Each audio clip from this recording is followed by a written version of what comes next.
بسم الله الرحمن الرحيم. السلام عليك يا أبا عبد الله.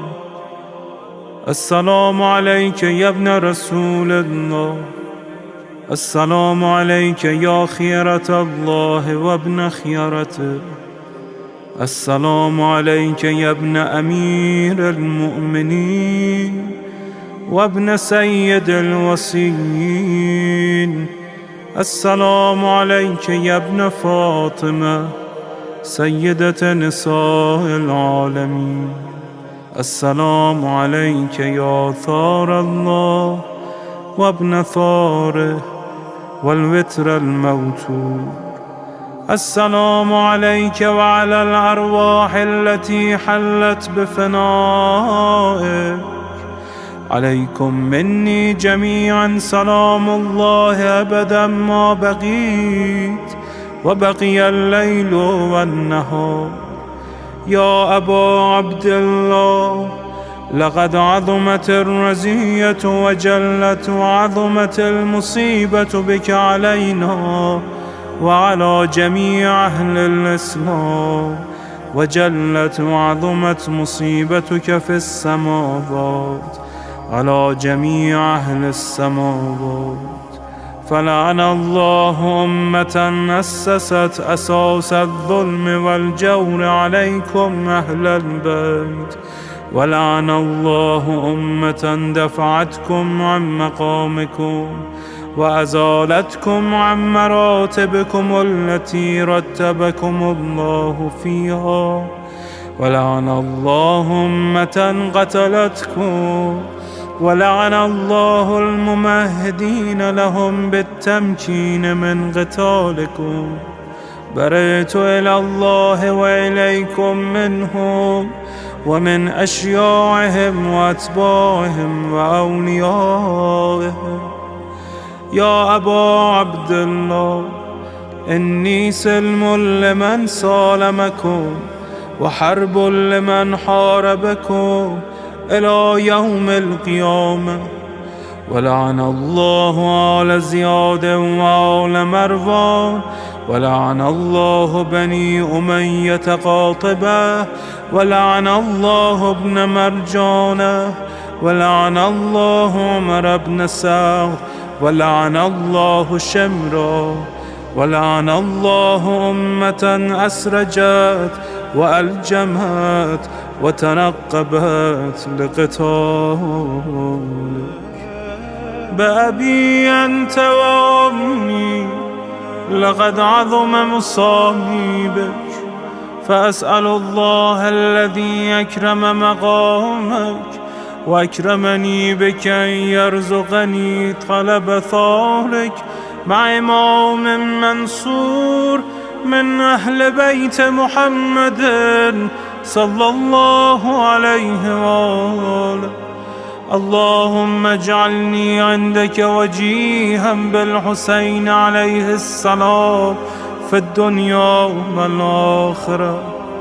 يا أبا عبد الله، إني أتقرب إلى الله وإلى رسوله وإلى أمير المؤمنين وإلى فاطمة وإلى الحسن وإليك بمضالاتك وبالبراءة ممن قاتلك ونصب لك الحرب، وبالبراءة ممن أسس أساس الظلم والجور عليكم.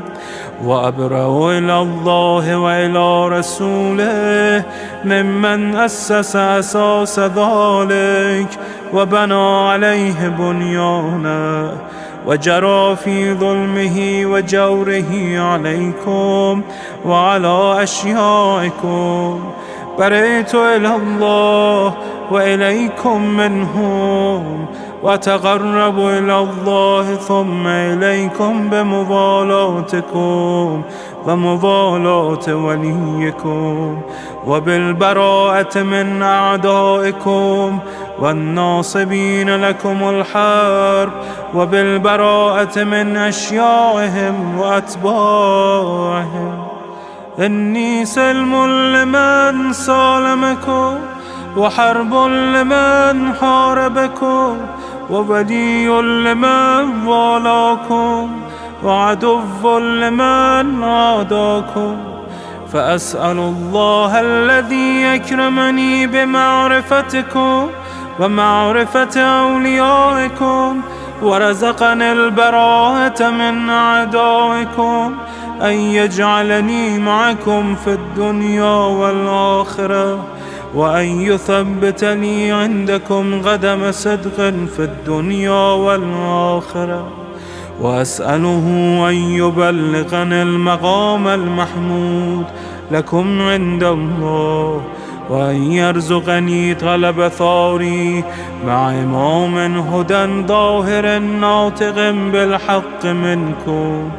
وأسأل الله بحقكم وبالشأن الذي لكم عنده أن يعطيني بمصابي بكم أفضل ما يعطي مصابا بمصيبته، مصيبة أعظمها وأعظم رزيتها في الإسلام وفي جميع السماوات والأرض. اللهم اجعلني في مقامي هذا ممن تناله منك صلوات ورحمة ومغفرة. اللهم اجعل محياي محيا محمد وآل محمد، ومماتي ممات محمد وآل محمد.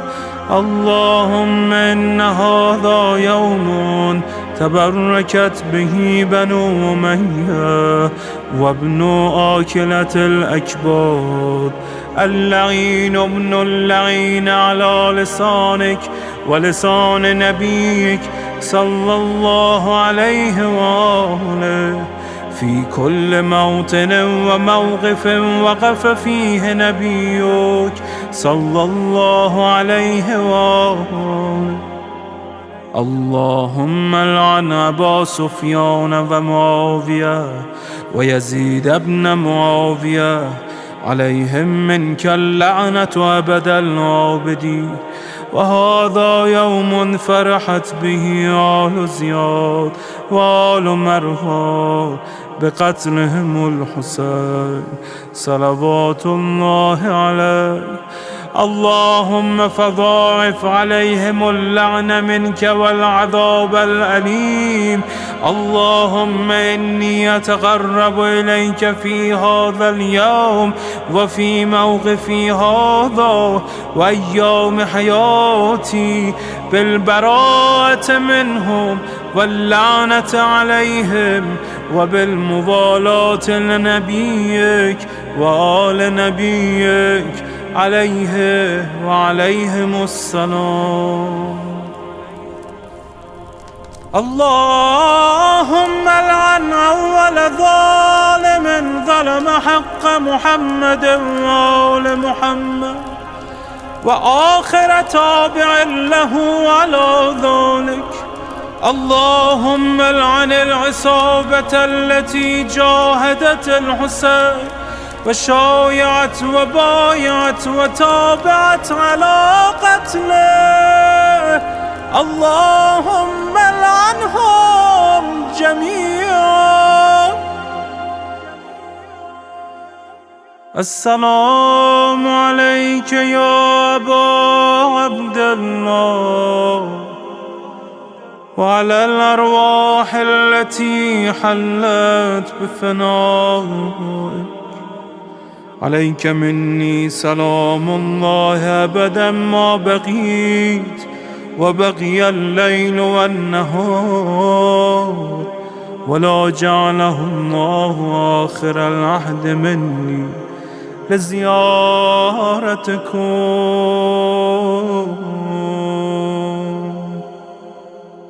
السلام على الحسين وعلى علي بن الحسين وعلى أولاد الحسين وعلى أصحاب الحسين. اللهم خص أنت أول ظالم باللعن مني، وابدأ به أولا، ثم العن الثاني والثالث والرابع. اللهم العن يزيد خامسا، والعن عبيد الله بن زياد وابن مرجانة وعمر بن سعد وشمرة وآل أبي سفيان وآل زياد وآل مروان إلى يوم القيامة. اللهم لك الحمد حمد الشاكرين لك على مصابهم. الحمد لله على عظيم رزيتي. اللهم ارزقني شفاعة الحسين يوم الورود، وثبتني قدم صدق عندك مع الحسين وأصحاب الحسين الذين بذلوا مهجهم دون الحسين عليه السلام.